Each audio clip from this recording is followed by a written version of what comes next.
This is a production of Cornell University. Well, thanks, Paul. That was an incredibly kind introduction. Yeah, generally I just tell people if it's a bacteria that it interacts with plants and if we can knock out genes in it, then I consider it a valid thing for us to study. But it's really I'm really excited to have been invited back. Obviously, it's such a privilege to be able to speak for the department where you got your training from. So I'm very happy to be able to do this. Anyway, okay, so why don't we just hop into it? I've got probably too many slides, but I will make do. Okay, so let me see. First of all, are the slides going to advance? There we are. So this is the Kvitko lab, or at least a version of the Kvitko lab, relatively recent. We are the lab of molecular phytobacteriology at the University of Georgia, and as I already said, we use genetics, heavily lean on genetics, but also genomics and other aspects of molecular biology to try to dissect the mechanisms of plant immunity as well as bacterial virulence. We have done a lot of work on Pseudomonas syringae pathovirus tomato with a particular focus on pattern-triggered immunity. We also have been working on Xanthomonas blight of cotton, bacterial blight of cotton recently. This is a new effort. But a lot of the work that we've done has focused on the sort of diverse, like rogues gallery of pathogens that impact onion, with a lot of focus on Pentoanonotus. Okay, so onions. First of all, this is probably not surprising to those of you in New York because I know that there's also a lot of onion. The onion industry is also important in New York, but onions are an important vegetable crop. They're second only to tomato in global vegetable production. I can't get a raise of hands, but well, actually, I guess I could. Let's do this. Use your little Zoom thingy or whatever. I guess I can't see everybody. I don't think it doesn't look like I have an audience view. Okay, this is pointless. I'm sure you've all heard of Vidalia onions before. Right, which is interesting when you consider that Vidalia onions actually have a European style type of protection. To be a Vidalia onion requires that that onion is of a particular type of germplasm grown in a very specific region of a certain number of counties in Georgia, and that is it. Anything outside of that, anything that is not grown to those specifications is not a Vidalia onion, it's a trademarked vegetable. It's the state vegetable of Georgia too, and very good. So bacterial pathogens of onion cause routine losses both pre and post harvest. So we're going to focus today on center rot of onions, which has symptoms of chlorosis or bleaching of the center leaves, water-soaked lesions, and wilting. I call these the flu-like symptoms of plant pathogens. Pretty much all of the plant pathogens cause water-soaked lesions and wilting and necrosis and chlorosis. It's one of the things we see. And again, it can cause both pre and post-harvest bulb rotting. I say rotting with a little bit of hesitation because I think people may come with some ideas about what rotting means, and I'm not sure if it necessarily qualifies the way that people would be thinking of it as.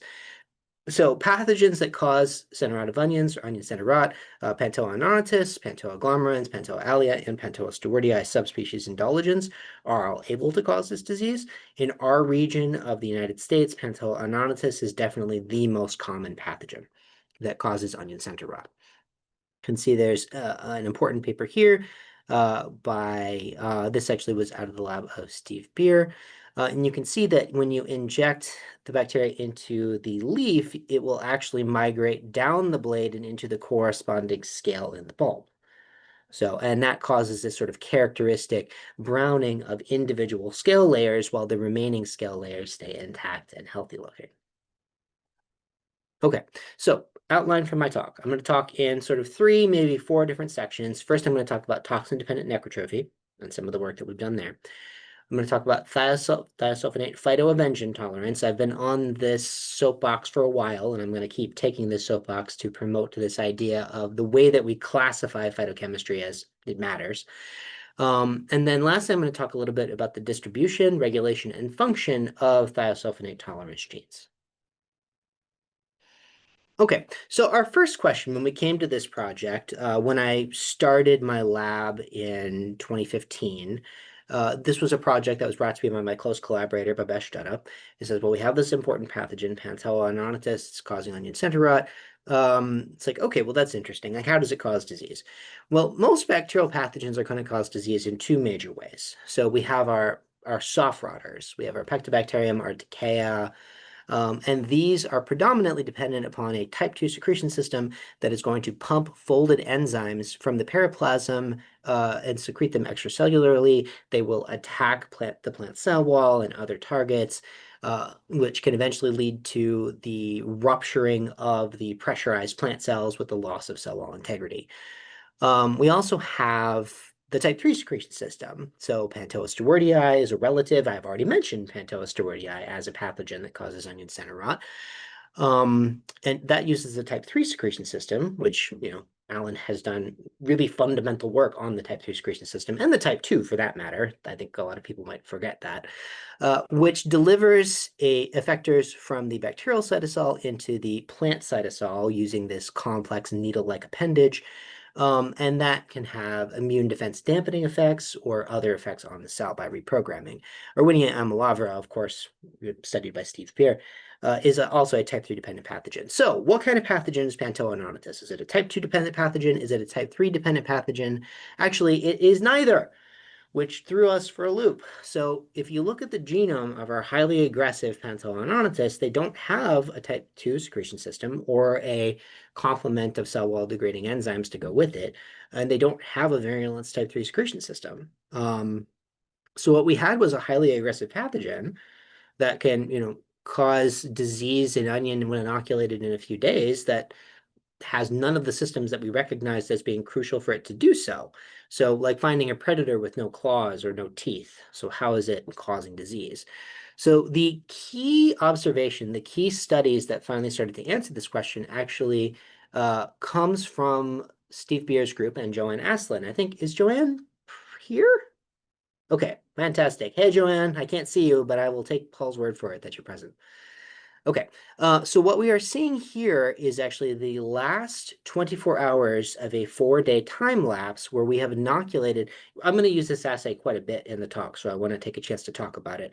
We take red onions, we will cut them lengthwise, and we will separate out the individual scale layers, cut each of those scale sections down into these little like 1-inch by 2-inch things. Those get surface sterilized. We then puncture a hole in the center of the scale with a pipette tip and add inoculum to there. So what you can see here is this sort of phenotype that we see, this spreading necrosis, which actually I love watching this because you can see how it kind of irregularly, it's not even, it sort of takes out patches at a time as the necrosis kind of spreads across this inoculation zone. So what causes this? So again, I mentioned some key work by Joanne Aslin in 2018 identified this biosynthetic gene cluster, which they named the high vir cluster for high virulence. It is a cluster of, it looks like, depending on where you draw the boundaries, either 10 or 12 genes, all collinearly arranged, likely expressed as a single polycistronic operon. It is a genomic island flanked by mobile genetic elements. And what they determined is that the deletion of this first gene for a phosphoenolpyruvate mutase, PEPM or HVRA, again, sometimes these genes pick up different names, results in the absence of foliar necrosis. You can see here the wild type bacterium causes aggressive leaf wilting and blighting. If you knock out this single gene, that phenotype goes away. This is some work that we did in collaboration with Chung Kong at the University of Georgia. And here, again, we see our scale necrosis phenotype that I mentioned before versus an HVR mutant, which loses the phenotype. And using some vital stains, we can see that this tissue in the middle here that is white, that is lightened, is dead. This is propydium iodide, which will always stain the cell wall, but can only stain the nucleus if the cell membrane has been disrupted. Conversely, if we take from our red tissue using a vital stain here, a fluorescein diacetate dye that actually only fluoresces in living cytoplasm, it actually requires enzymatic activation to see. And this is actually why we use these red scale necrosis assays. So basically just an excellent indicator in the same way that like a tobacco HR assay is a great indicator of the presence of the type 3 apparatus. In this case, this phenotype by using the other people have done scale assays using yellow onions for a long time, and it works there as well, but you usually get more of a translucence. It's harder to see. The only real advantage to using the red onion is it gives a very clear, obvious, and easy to track phenotype.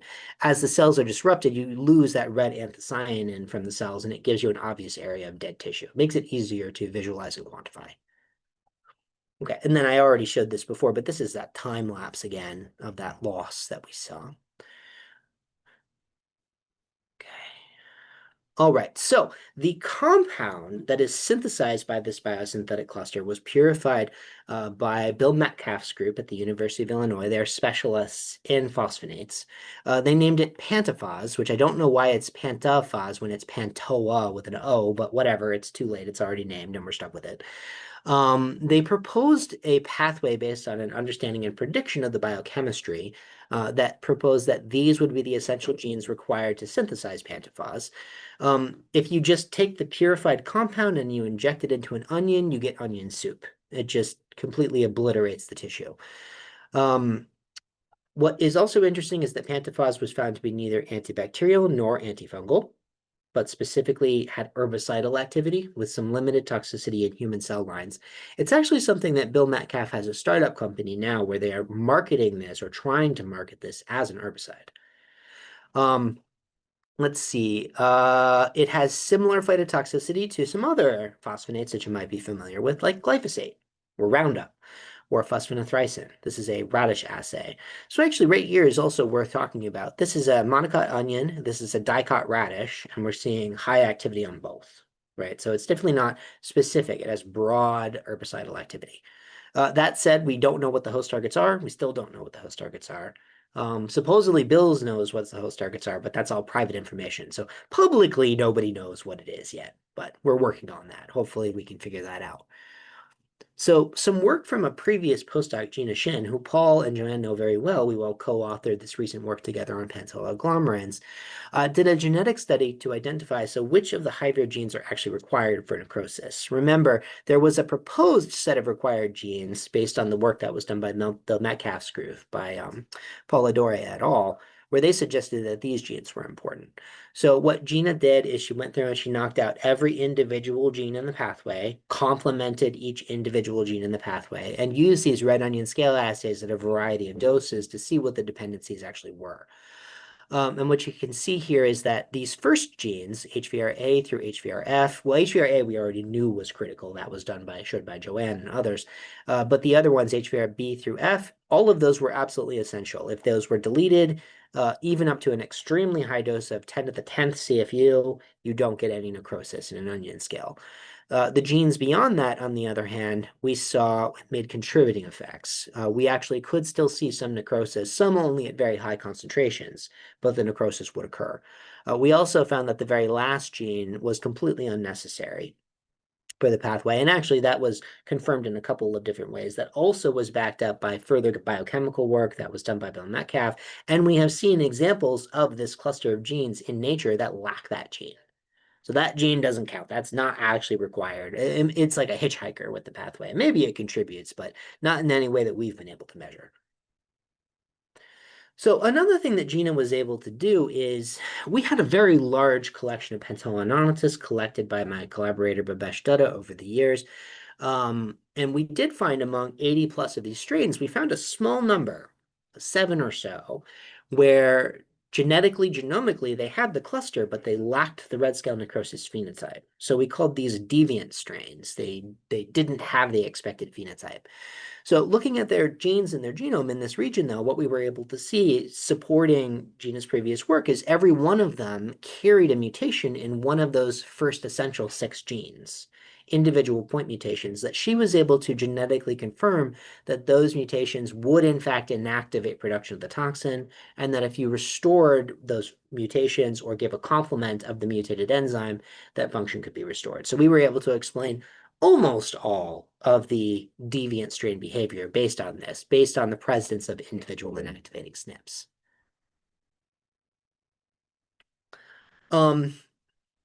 We also we're able to show that, okay, we still don't know how the HVR genes are expressed natively. We don't have in vitro conditions that seem to reliably allow them to be produced. Presumably, they're induced in plants, so they would have to be for the toxin to be made. Um, it's still an area of active study. So instead, what we did is we used an approach where we simply replaced the native promoter with an IPTG inducible promoter. Again, Pantoa being related to E. coli close enough that it's basically just fancy yellow E. coli, and you can use a lot of E. coli tools, totally effectively within it. So we crossed a new promoter into it, so now we can drive expression of the cluster using IPTG.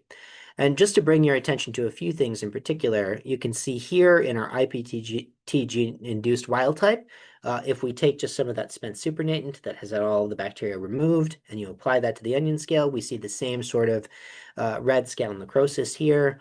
If we take the same medium without IPTG, we don't see that. If we mutate a downstream gene, we lose the effect. The medium doesn't do anything, and the wild type doesn't do anything. One of the things I want to point out here is that when we apply the spent supernatant, the necrosis onset still takes 3 to 4 days. It takes the same amount of time as it would if you applied the pathogen. So even though presumably the toxin is already present in the spent medium, it still has this long run up to cell death, which may make sense, well, probably is telling us something about its mode of action that will make perfect sense once we know what the targets are. But right now, I don't really know.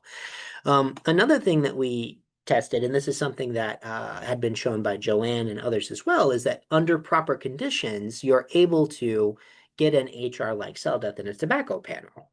Presumably, you need to grow the bacteria under the conditions that allow some of this toxin to be produced or build up. And we were able to see the same effect there. I say it's HR-like because unlike the hypersensitive response, you'll notice that the necrosis has moved beyond the area of infiltration.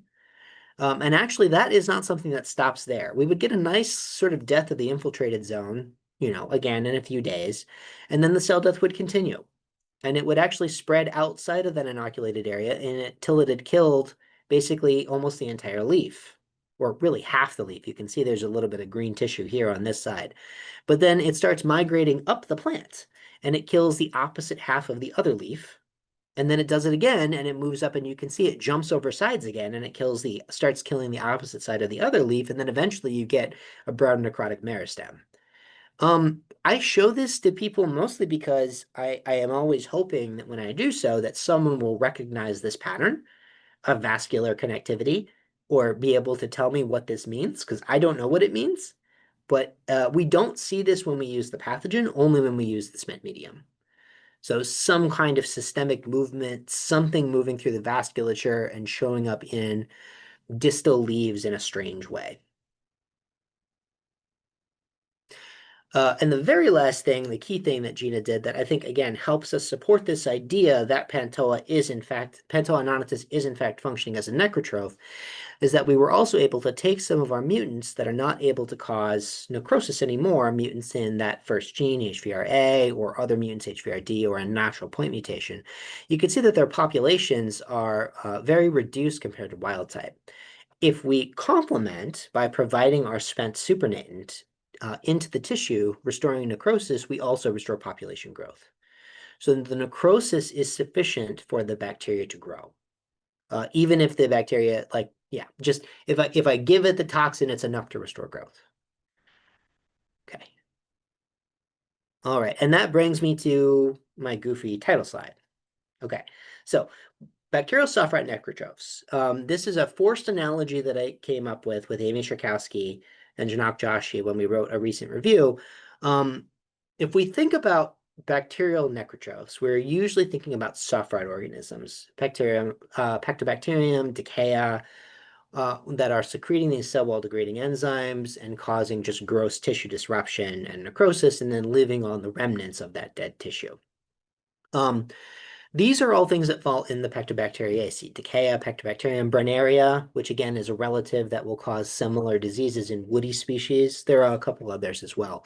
The thing is that you can almost, if we think about the point of naming bacteria, we want those names to be meaningful for us to make predictions about how they function, right?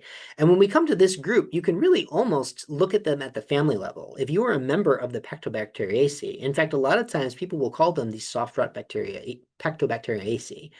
The genus carries a ton of predictive information, but honestly, even the family level, you could make some pretty reasonable suppositions about how it's going to interact with a host plant. They're all really variations on a theme, quorum-regulated type 2 secretion system to secrete plant cell wall-degrading enzymes. So again, if it fits, I sit. Like this is the thing. Like there's more similarity between them than differences. Differences, of course, but they're all kind of doing a similar thing. Pathology plant pathogens, again, I'm making this forced analogy of calling them dogs. So just some examples of that. So let's look at the one specific example of pentoagglomerants. So there are pentoagglomerants that are type 3 dependent hemibiotrophic gall formers. So pentoagglomerants, pathivars, gysophili, or BT, or BT, or however you're supposed to say that, form these galls on either table beet or gysophila, which is baby's breath that you'd get in like a bouquet of flowers. The problem is that even within a single, so we have those that form galls, but then we also have ones that cause onion center rot that have this toxin-dependent necrotrophy. So, and then there are plenty of pentoagglomerants that are non-pathogenic commensals or even beneficials. So the issue here is that even within a single pentoa species, pentoagglomerants, strains vary dramatically in lifestyle and host interactions, right? So think about this. This is all, what is the Latin name for dogs? Is Canis canis or something? Canis, I don't remember. It doesn't matter. But the thing is that these are all one thing. But look at all of the variations in form. That's kind of the situation that we're dealing with here. The other thing is that these differences are often driven by plasmids, right? So you have a strain of pentoagglomerants. This was shown very effectively by Joanne. The movement of this plasmid turns something, thank you, Paul, Canis familiaris, will turn a non-pathogenic pentoagglomerants into an aggressive onion pathogen. So it's in a way almost like agrobacterium in that sense, where the plasmid can fundamentally change the interaction with the host. So again, as I mentioned, we wrote this up in a recent review with Amy Czerkowski, kind of tried to summarize what we knew about the different bacterial necrotrophs with this new idea of toxin-dependent necrotrophy as sort of a different way of having this kind of interactions with plants. And I don't even have time to talk about it. I'm not going to get into it, but so far we've been mentioning everything about Hyvir, this Pantopause cluster. There's a whole nother cluster that's found in some other Pantoa, like Pantoa alii, called Halophos, that is also important and required for its interaction with hosts. So we've got two different toxins. So all right, and then one more oddball I want to show out there just to really highlight how strange Pantoa's interaction with plants can be. So Pantoa stewartii subspecies Indulgence Pathovar sepicicula, which I still think is in the running for the longest bacterial plant pathogen name, it can infect millet. And just like Pantoa subspecies stewartii is a pathogen of maize, so stewartii indulgence is a pathogen of other grasses, of millet, and so on. And much like stewartii, its ability to interact with the grass host is dependent upon the type 3 secretion system. It has a Hyvir gene cluster. You can knock it out. It doesn't care. It doesn't care in this host. Conversely, if we go over to the onion host, now we need the toxin. You take away the toxin, you get no symptoms. It has the type 3. It doesn't use the type 3 in this host. So these are not two different strains. This is a single individual strain that is carrying two different virulence pathways simultaneously for two different hosts. It is a hemibiotrophic pathogen and a necrotrophic pathogen in a host-dependent way. How is that regulated? How does that work? I don't know. Are they only turning on the appropriate virulence factor at the appropriate time? Is one host insensitive to the effects of the other virulence factor? It's a mystery, but it does highlight sort of the strange way about Pantoa in terms of thinking about how much predictive power does that name give you for interacting, how it's going to interact with the host? Almost none. Okay. All right. So let's move on. I'm now out of my first section, moving into the second. So tolerance to thiosulfonate phytoadventions. What does it take to be an onion necrotroph? Right? We've got these new types of necrotrophs of onion, but onions are not the easiest hosts to infect. And why is that? So Onions produce thiosulfonates. These are volatile organosulfur defensive antimicrobial compounds. In fact, I can't do it here because this is virtual. But if I was in the room, you can just imagine if I was to smash a clove of garlic, obviously we're too far away from each other for you to smell that. But if I was in the front of your seminar room and would do that, whoever was sitting in the back would definitely smell garlic within a few minutes because of the high degree of volatility. So your average allium cell is going to have the enzyme alliinase and the cysteine sulfoxide precursors separated. The alliinase is in the vacuole, the cysteine sulfoxides are found in the cytoplasm. These will vary by allium species. In the case of onion, isoalliin, methane, and propion are the most common. In the case of garlic, you would not have propion and would instead have allium. These contribute to the aroma and the flavors of different allium. Chives, onion, garlic, each of them will basically have a good portion of their flavor and odor components determined by how much of these compounds they have in what ratios. Okay, now upon necrosis, physical injury, or bivory, the enzyme and the precursors are allowed to interact. They are kept separate until tissue disruption. And at this point, the enzyme cleaves the precursors, releasing thiosulfonates, which, as I've mentioned, the smell that you think of as garlic is allicin. It's not similar to allicin, it is allicin. If you had synthesized allicin in a tube, which we do all the time, it reeks of garlic. It is the active component of garlic. Onions also produce lacrimatory factor. Lacrimatory factor is not actually a thiosulfonate, but uses the pool of thiosulfonate precursors. So actually, the stuff that gets turned into lacrimatory factor does not turn into thiosulfonates. So there's this bifurcation in onion that you don't have in garlic. Okay, so what do thiosulfonates do? They are diffusible, they are volatile, they are freely membrane permeable. So they can enter into cells, and upon doing so, they can react with cellular thiols, be that glutathione or be that a cysteine residue found on a protein. On that interaction, they will form a mixed disulfide that can have a variety of consequences. It can inactivate critical enzymes, cause protein aggregation, and of course impairs redox homeostasis. What I'm showing here is a zone of inhibition assay. So what this is a bacterial plate that's been spread with a lawn of bacteria. You can see there's a tiny well that's been punctured into the agar, and a small amount of our chemical has been added. So on the right here, what we have are different concentrations of the antibiotic kanamycin. And on the left, we have concentrations of allicin. So you can see it is an effective antibiotic. It's actually even antibiotic in the gas phase, which is interesting. Okay. All right.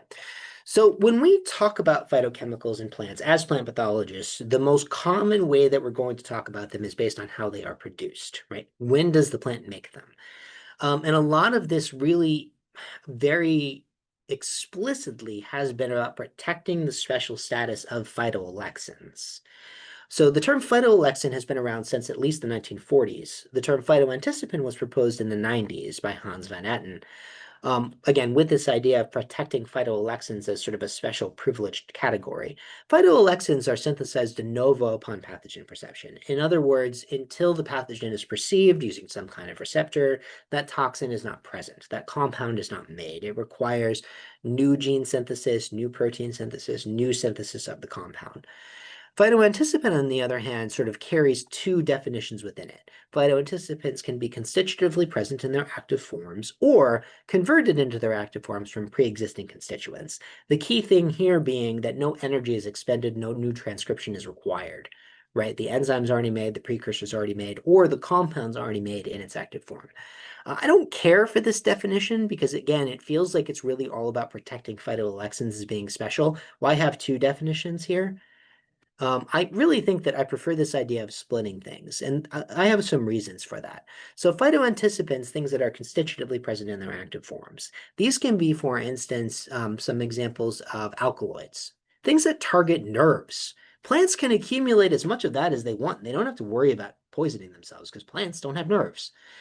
On the other hand, a lot of the phytoanticipants that have been studied very extensively, things like glucosinolates, which are broken down to produce isothiocyanates or nitriles, benzodiazepines produced by grasses, those actually have a beta glucosidase that removes a sugar residue before they're active.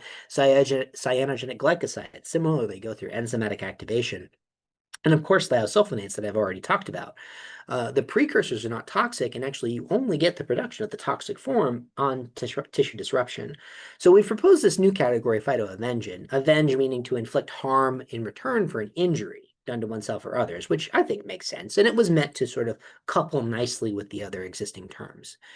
The key thing about phytoavengens is that they can be generated post-mortem. The cell that makes them is dead.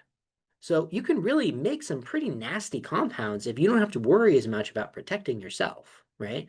If you were making these in an active form all the time, the plant cell has thiols in it. The plant cell has glutathione in it. So you'd have to keep yourself protected from that. Making them by a dead cell sort of eliminates a little bit of that self-intoxicity issue.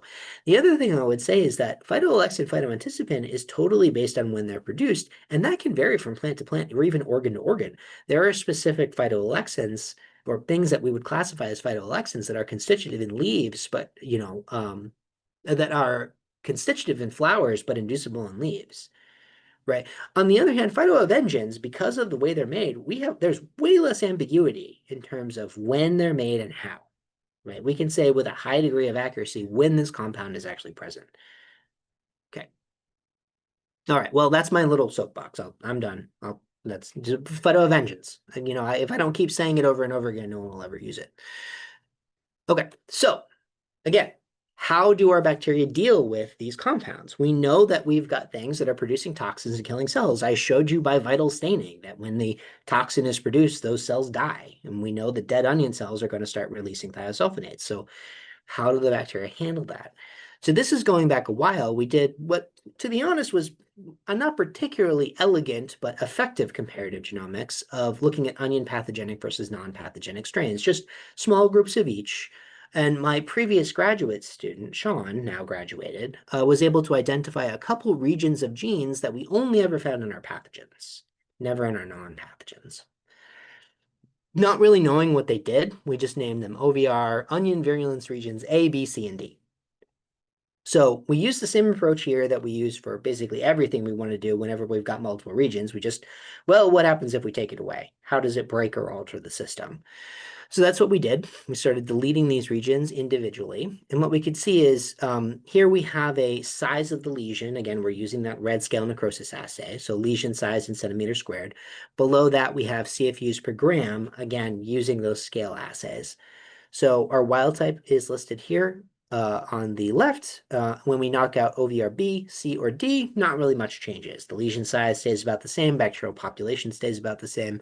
But when we knocked out OVRA, we could see we got a loss in lesion size and we got a loss in population. Now, this doesn't look like very much of a change, but if you look at the scale here, that's actually almost a 100-fold difference in bacterial population based on removal of these genes.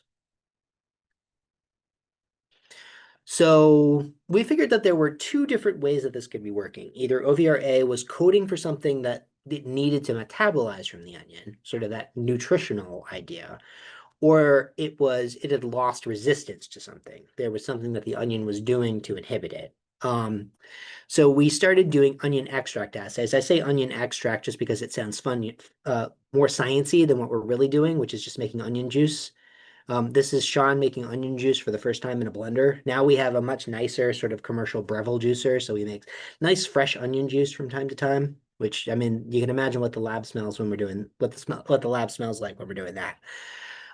We used an assay where we mixed equal parts of clarified red onion juice and LB broth. So again, there's no nutritional deficiency here. The LB is providing anything that the bacteria should need to grow. It's a rich medium. But what we can see is that the OVRA mutant has a severe lag under these conditions, which supports this idea that something is inhibiting growth, which would be consistent with the thiosulfonate model. So looking at the OVRA region more closely, we could see that the first 11 genes all had annotated functions as thioredoxins, oxidoreductases, peroxidases, cysteine export, everything that was associated with thiol-redox homeostasis, just these first 11 genes. So we said, all right, well, if OVRA does something, what if we knock out just these genes that look like they would matter, that look like they should be impacting thiosulfonates in some way? We know that thiosulfonates react with thiols, and these all seem like they should be reacting with thiols too. And when we did that, we found that the removing just those 11 genes actually, oh, in this case now we're doing one of those zone of inhibition assays. We're measuring inhibition area. So we have a well in an agar Petri plate. We've punched a little well into it and we've spot synthesized allicin. We can synthesize allicin in a test tube. The more tolerant it is to allicin, the closer it will grow to the well. The more sensitive as the allicin diffuses away, a more sensitive strain will create a larger zone of inhibition, right? So more sensitive strains are going to have larger inhibition areas, larger zones of inhibition. So our wild type strain is here, and you can see if we knock out all of our 4 genes in tandem, we get a large deficit. But even just deleting these 11 genes, it doesn't recapitulate the equivalent of knocking out all 4 in tandem, but it has a substantial amount of the phenotype. So this loses a lot of its thiosulfonate tolerance from knocking out just these 11 genes. We could also show that the synthesized allicin that we used in a test tube or the endogenous onion thiosulfonates that are present in our onion juice had similar growth suppression capacity. This is a slightly complicated graph. It's easy to look at, but a little complicated to explain. Basically, what we're showing and plotting here is the time for the bacteria to reach their half max OD, right? So as we increase the concentration of thiosulfonate, it takes the bacteria longer and longer to exit from lag phase and sort of start growing again. But what we can see is our wild type strain and our delta alt strain have similar responses to either synthesized allicin or onion juice based on the measured concentration of thiosulfonates in that mixture. So are the alt genes important for onion virulence? You can probably assume that they are. I wouldn't have been spending all this time talking to you if they were not. But yes, they are. So here we have our wild type strain. In this case, we're using a slightly different assay. We call this the neck stab assay. So we take a toothpick and we jam it into the neck of the onion. This is sort of, quote unquote, simulating a natural infection. Thrip feeding at the neck is an important source of inoculation. And this actually requires that the bacteria be able to mobilize from the onion neck and down into the bulb. So we've labeled our bacteria with an autobioluminescent reporter. In this case, the lux is constitutively bioluminescent. So whenever you're seeing that yellow signal, that means that is light being produced by our bacteria. We're using a false color blue as well, just for the sake of giving a nice contrast. So for our wild type strain, we could see that it could colonize the neck very effectively. You got lots of yellow signal in the bulb itself over time. On the other hand, if we delete the alt genes, you can see that we lose effective colonization. There's a little tiny speck right there in the neck, but it really doesn't colonize the bulb anymore. Also, if you delete PEPM, which if you remember, that's the toxin synthesis genes, you lose symptoms as well. And then, of course, if you delete both, then you really don't have anything. Yeah, so these two systems work in tandem. The toxin causes necrosis, and the alt allows them to not die when they cause necrosis, allows them to tolerate the chemical reaction of dead onions. Okay, moving on to the next story. So, thiosulfonate tolerance gene clusters, distribution, and regulation. I remember actually talking to Alan when we were learning about this. I said, this is such an interesting system, but it also seems so odd. It's like kind of a one-off. Like, how am I ever going to be able to study this, if it's only in this one system, this one oddball pathogen of onion? Well, the thing is, it's not just in one oddball pathogen of onion. So we used a multi-gene BLAST-X and started feeding in and looking, just basically manually looking through NCBI for other things that are found in onion, things that were associated with onion, or actually a couple other instances as well. And what we could see here is that if this is our cluster in Pantoa, we could find similar clusters in other organisms. So for instance, things that are endophytes of onion, or maybe minor pathogens, things like Klebsiella or Serratia. Of course, they're not all minor. Here's Dickia Fangzong Dai, which I think this was actually sequenced by Paul. And that, I think Paul has similar pictures of this making onion soup. It has an alt cluster right here. We could see in Pseudomonas that were associated with onion, but interestingly also associated with Brassica. We could find these clusters. The Xanthomonas pathogens of onion, the Burkholderia. Burkholderia cepacia. Cepacia means cepa, it means onion. It's named as an onion pathogen. and it also has one of these thiosulfonate tolerance clusters. And about the same time that we had done our first report on the alt cluster, about 6 months ahead of that, there was this work that was done by Alan Cicerenko at a lab in Germany. He's been studying allicin and its effects on bacteria and human cells for a long time. They identified a Pseudomonas fluorescens, a saprophyte of garlic, that actually has 3 almost identical chromosomal clusters that have almost the same gene content as what we have in our Pantoa alt clusters. These things are hard to find. You can't just blast the cluster. One of these things that you will notice here is that we have this arrangement of the genes in Pantoa, but if you look in Pseudomonas, you're really not going to find 2 genes that are pointed the same way in the same direction in the same place. And you can't blast individual genes either because, okay, oxidoreductases are everywhere. Thioredoxins are everywhere. DSBA family proteins are everywhere. TET-R family member repressors are everywhere. So how are you going to figure it out? So we had a very clever graduate student, and I'm sad that I forgot to put his name on here. This was Brandon's work. It's published now. Brendan Myers. He used a large language model, or he said it's not exactly large language, but it's similar to that. We fed it just the 3 alt clusters that we actually knew about, which were very diverse from one another, and it was able to sort of develop a pipeline for prediction of thiosulfonate tolerance clusters.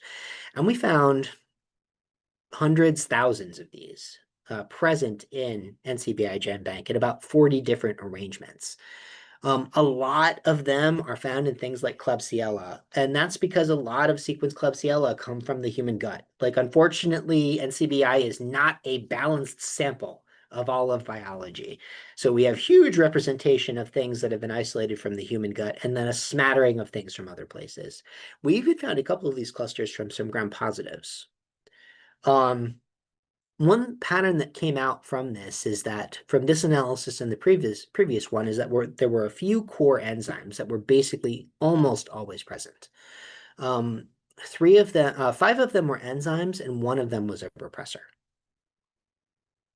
Okay, so that repressor is found here in our cluster, sort of right in the middle.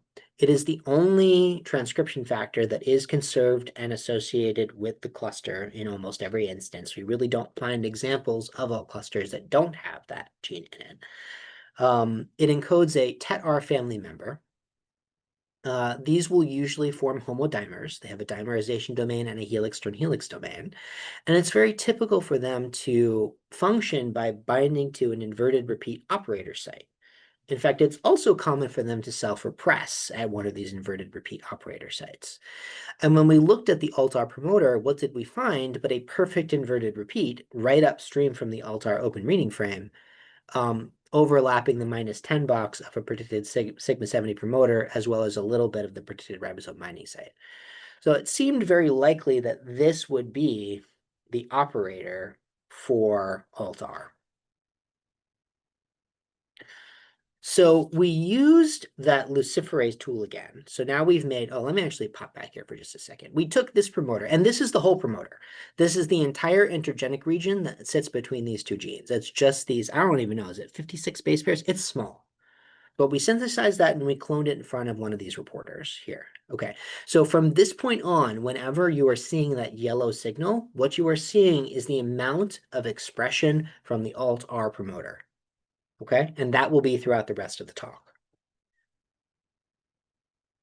Okay, so what did we do? We used a modified zone of inhibition assay.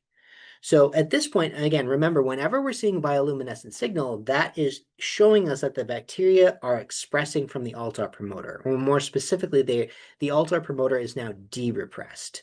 Let me walk you through the model. So if we have no alt-R cluster, what do we have? We have a promoter and an operator, but no repressor is present, right? So it's constitutively active, but it also has none of the alt genes because we removed them. Under the wild type situation, the alt-R sits here on the operator and blocks expression. So we get no expression of the Lux genes or the alt genes. Our model is the idea, if we have thiosulfonates present, it allows de-repression. The alt-R drops off the DNA. You get transcriptional read-through and de-repression. And in this case, you'll get expression of the alt genes and expression of the Lux genes.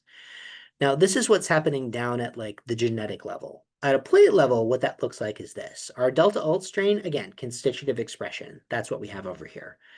Our wild type strain, on the other hand, you only get derepression right at the boundary of the zone of inhibition, right? Right where the thiosulfonate is present and the bacteria can still grow, that's where you have maximum derepression. If we compare that with the delta alt R, again, we have constitutive expression and a high level of resistance. One thing I want to point out, though, is look, the delta alt strain is more sensitive, right? As we would expect, we've already shown that. But it's not just that it's more sensitive, it's also that the place on the plate, the concentration where you're seeing derepression in the wild type strain, mirrors the lack of growth in the sensitized strain, which kind of implies that what's allowing it to grow here is the presence of is the derepression. The derepression is allowing it to grow here. Whenever alt-R is derepressed, that allows it to access resist a concentration of thiosulfonate that it couldn't otherwise. And here is just quantification of those zone of inhibitions. So I showed you this putative alt-R box, this inverted repeat. We were also able to show that if you mutate either half of that or both halves of that, again, we're avoiding the promoter region. We don't want to be dealing with that. You lose the repression there as well. So we know we need alt-R, and we know that we need this inverted repeat for it to regulate the expression of this promoter. Okay. When we delete alt-R, we deleted alt-R and we did an RNA-seq to say, okay, well, what if this is a repressor and we take it away, what genes get turned on? So here's a volcano plot of Pantelononitis. This is just under LB. There's no thiosulfonates present. So this is basically what genes are just being turned on by the absence of the alt-R repressor. And really, we've got this one weirdo gene. Well, first of all, alt-R is deleted. So you can see this is an artifact. It's not really repressed this much. This is what it looks like when a gene is completely missing. We do have this other gene up here. Unfortunately, that's just a hypothetical. We don't know what that is. It has a name from E. coli, but no known function. What we see is that the upregulated genes are basically just the alt genes and really nothing else. Looking at the coverage across the cluster, you can see here the delta alt R in blue. The transcripts are higher across the entire length of the cluster, but going just immediately outside of it, you can see that it's basically flat. So all of the alt genes are being regulated by alt-R. Okay. We also have some indications that alt-R is very specific, or at least some degree of specificity. So we tested with allicin from garlic. We also tested with, we're calling it methicin. That's not the proper name. It's methane methyl dimethylthiosulfonate or methylmethane thiosulfonate. We just call it methicin. It's a lot easier to call it that. This is a simple thiosulfonate that has a methyl group that's made by onion. It's made by garlic. It's also made by Brassica oleracea. Now, I do want to say, not Brassicaceae. Arabidopsis doesn't make this. Brassica and Raffinus, so cabbage, kale, broccoli, or radishes, that very phylogenetically constrained group, they can make this. And actually, when we've synthesized methicin in a test tube, which we did for this assay, it smells like fermented cabbage. It smells like sauerkraut or kimchi. So it has that same odor quality. You know how I said how allicin is the odor of garlic? Well, to a certain degree, methicin is the odor of fermented cabbage. So anyway, so we can see derepression with both of our thiosulfonates. If I jump down to the bottom of the figure, we synthesize this from the disulfide. You can see diallyl disulfide does not have an effect. Dimethyl disulfide does not have an effect. And actually, in this case, just hydrogen peroxide, which we use in our synthesis reaction, also does not have an effect. N-ethylmalamide, which is thioreactive, doesn't induce. And diamide, which specifically induces disulfides, also doesn't have an effect. So the only thing that we've seen that derepresses at this point is the active thiosulfonate, not its derivatives, not things that have similar chemical mode of action. Okay. The regulation of the alt-R promoter is conserved across species. Here we have in Pantelononitis, again, we're using that alt-R reporter. But actually, if we put this into B. gladioli, one of our onion pathogens, or Pseudomonas syringae D3000, which is a brassica pathogen, in addition to tomato and Arabidopsis, you can see that the promoters are regulated the same way. In the absence of their clusters, you see de-repression of the ALTAR reporter. And just as you would expect, in necrotized onion tissue, where we know that our thiosulfonate should be endogenously produced, we can see an accumulation. We can see de-repression of ALTAR under those conditions as well. So here, the de-repression coincides with necrosis in onions. Okay. This is I've really been enjoying playing with AlphaFold quite a bit. So here I'm zoomed in on an AlphaFold prediction of a Pantoa type altar. And here we're zoomed in on the same region of a Pseudomonas type altar. Burkholderia has a similar altar structure as well. These two proteins only share a 39% identity, amino acid identity, but you can see that the structure of this central domain is almost identical. This cysteine right here, cysteine 100, is nearly perfectly conserved against every version of altar that we've looked at. And you can see how the binding pockets are similar across that as well. What's interesting is that the Pantoa type actually have this cysteine-cysteine dyad, two cysteine residues right next to each other. Whereas in the ones from Pseudomonas, the ones from Burkholderia, Xanthomonas, it's a cysteine glycine, even though the remainder of the pocket seems to be largely similar.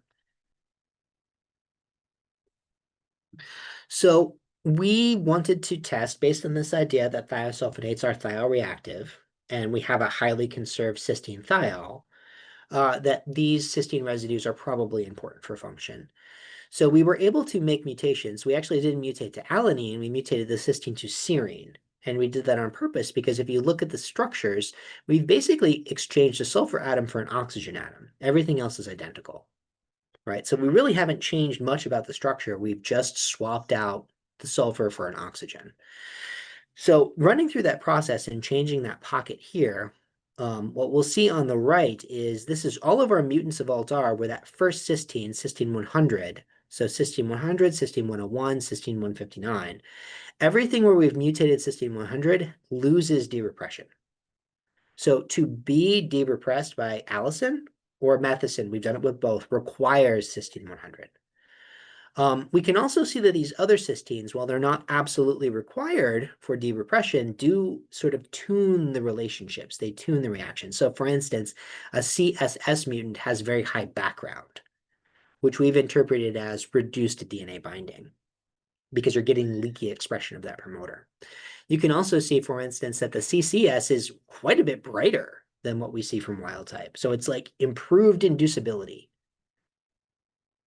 And here is just the quantification of the zones of inhibition that are associated with these. So you can see that actually the ones that are de-repressed, the ones that are immune to de-repression actually have, they're more sensitive to thiosulfonates, as you would imagine.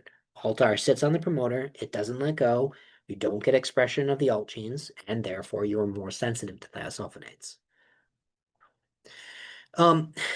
We also quantified this using a very fancy camera called a Newton camera that actually is traditionally used. This was in the Department of Infectious Disease. This is for, you can take a mouse and inject it with something that's pathogenic to them, and you can actually image where in the mouse's body the bacteria are by capturing photons that are like emitted from their lungs through their entire body. Complete overkill for what we're trying to do, but it was quantified, which was nice. We quantified the luminescence in the background as well as at the zone of inhibition itself. And you can see that what we have here, this is just the more qualitative way of looking at luminescence. Here's quantified. This is actually helps to explain one of the reasons why we had a hard time quantifying using this approach. The delta alt strain, the constitutively expressing strain, is so bright compared to anything else. I mean, it's 10 times as bright. So we would just swamp it out. It's like trying to look at a planet next to a sun. It's just you have to get rid of that. You have to block it out, or you can't really do any of your measurements. But if we take, this is the sort of level of inducibility we have with our wild type strain, looking at background versus at the zone of inhibition. And some of these things are visible here. So for instance, CSS has high background. Well, we can see that here. It does have high background, right? It's measurable by this increased orange bar. This is the background luminescence. If we look at CCS, we can see the same thing. It is brighter here. And here it is also brighter when we measure it quantitatively. It still has very good repression, but is more inducible than the wild type system.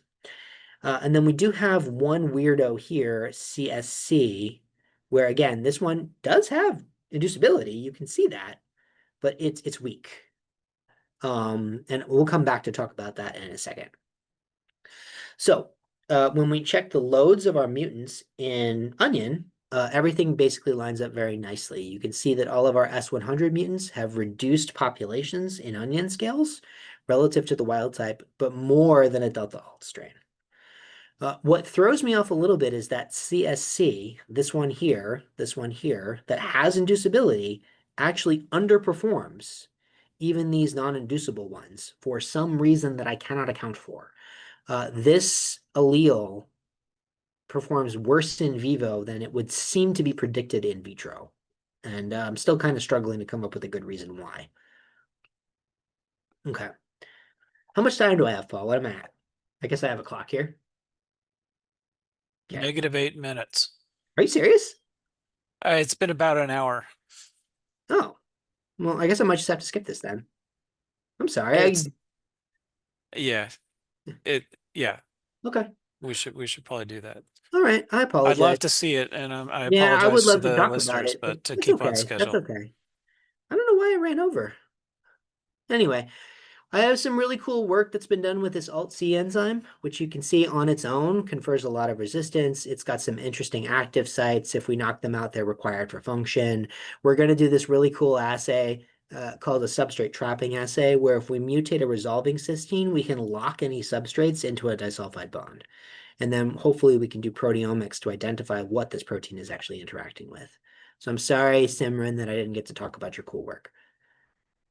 Okay, and I'll skip the model because I feel like I've talked about aspects of it already.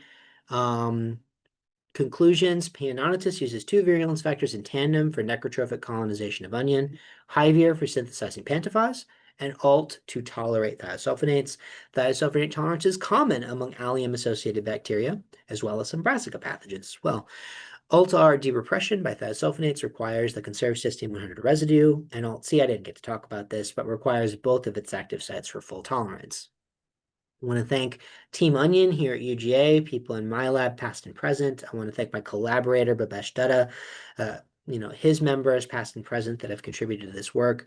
A lot of the protein purification work that Simran's been doing that I didn't talk about has been done with the help of Vinny Starai as well as Michael Gray. And I want to thank support from Vidalia Onions. Very proud to receive that support, as well as USDA. Again, as Paul mentioned, the SCR project, Stop the Rot with PI Lindsay Dutu, has allowed us to do a lot of this. Okay, I have a podcast about science-based board games if you're interested in checking that out. And with that, I'm happy to take questions. I'm sorry for running over. No apologies. It was very interesting. Or no problem. It was very interesting. Yeah. Does anyone have any questions? If so, could you either unmute or post in chat? And I'm going to exit so that I can pop around to slides that people might want to see.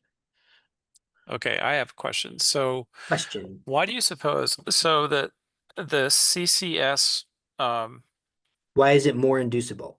well, not that why is it more reducible? Why hasn't nature selected for it? I mean, so I'm guessing that there's I mean, why hasn't nature selected for it? You've shown that it's more fit in onions, which seems to be what I mean, I suppose, is it less fit in brassica? Well, it's not more fit in onion. It's equally fit in onion. Equally fit. I'm sorry. Yeah. So, oh, I see. Yeah, got it. So perhaps there's more of an energy cost for having that particular mutation, and that's why we don't see it in nature. I mean, one thing to consider here, and again, I would love to know what's going on here. We've only looked at a single promoter, right? So we saw all of the regulation of Altar, but there were multiple other operator sites elsewhere in the alt cluster itself. Mm-hmm.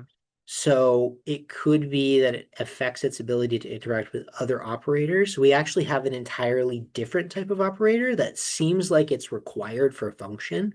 If we actually look at the cluster, and I'm sorry I didn't put this here. You always try to leave things out if you don't think they're crucial. I've highlighted where we think the Alt-R boxes are. There are predicted Alt-R boxes at these locations. However, our strongest induced genes are actually these ones here, BCA, and there's no Alt-R box there. Actually, there's a different inverted repeat called that we've just called IR2 for inverted repeat 2. It's possible that Alt-R regulates some secondary transcription factor that's required for regulation of this, but it didn't pop up in our RNA-seq, even though the expression did. So I've never heard of a 10R family member binding to two distinct operator sites, but just because I haven't heard of it doesn't mean that it isn't happening. So Yeah. maybe that's important for regulation as some of these other operator sites. It's something I would like to answer before we publish this paper, which we're anxious to do, but you always worry if you leave a big unknown gap in your story that reviewers won't like it. Okay, thanks. Alan has a question. Alan, Yeah, hi, Brian. Oh, that was a wonderful seminar. It's really great. sorry I ran over. I don't know. I gave this seminar like last week and I didn't have this problem, so I don't know why I talked. Well, you covered a lot of great material. Yeah. So I have a sort of a broad question Hmm. about the potentially broader role of these phytoavengens Mm-hmm. with hemibiotrophs and also with necrotrophs that trigger using the type 3 secretion system, trigger HR for their benefit. Oh, I see what you're saying. So the question is, how do they get away with it? Is it possible that there are phytoavengens uh, operating in the background, or more importantly, that they have tolerance? That they Mhm. have evolved tolerance to the phytoavengens. So I can talk about some specific examples of that in two ways. One is there was some key work that was done by a Dutch group, Cornelia de Welt, with Pectobacterium, I believe, brasiliensis, and they actually showed that the brassica pathogens of Pectobacterium do in fact have the glucosinolate resistance, the isothiocyanate resistance, the same systems that had been seen in Pseudomonas syringae pathovar tomato DC3000 that was shown by Chris Lamb. And with that necrotrophic Pectobacterium, if you mutated those genes, they really suffered. They could not effectively colonize the cabbage host. So supporting that idea. Now, since then, I have also looked, and the Pectobacterium that infects onion have thiasulfonate tolerance clusters. So actually what we see is that some of those strains actually have both. They have the brassica, the isothiocyanate tolerance genes, and they have the thiasulfonate tolerance genes. Now for cabbage, as I mentioned, makes both. Cabbage makes two distinct chemical families of defensive phytoavengens. They make the isothiocyanates and they also make the thiasulfonates. So I've been trying to do it's in a proposal that eventually when NSF PBI funds it, we'll do this work more seriously. But it looks like actually what you have to have is you do have to have resistance to both of those for it to be effective. Now, the question about hemibiotrophs, if you remember from Chris Lamb's work, he actually showed that the isothiocyanate exporters and catabolic genes, to break it down, they're present in Pseudomonas syringae, pathovar tomato DC3000, as well as Maculicula, all of those cabbage brassica pathogens as well. It's really hard to see them doing something. And I think a lot of that has to do with their lifestyle. If we think about they grow and they reach maximum population before they start to cause necrosis, right? So at that point, the way that we do our assays, we're looking at differences in population, but your population already reached its peak. So if your compounds are bacteriostatic, you kind of miss the chance to see an effect. I think it's going to be easier to see them for necrotrophs. I do think that they probably contribute to hemibiotrophs as well. I think that the reason that they're difficult to see has more to do with artifacts of the way we like to do our assays as laboratory scientists. We want to see effects in an infection over a period of 3 days that we can see as populations that are obvious and clear. But if you run that over a season, generational time, small effects can compound. So just because we can't see something in 3 days in a laboratory assay doesn't mean that it doesn't do something. It just means that it's hard for us to measure. So it's not a very satisfying answer, but I think that's probably what's going on. Yeah, great. Okay. Thanks.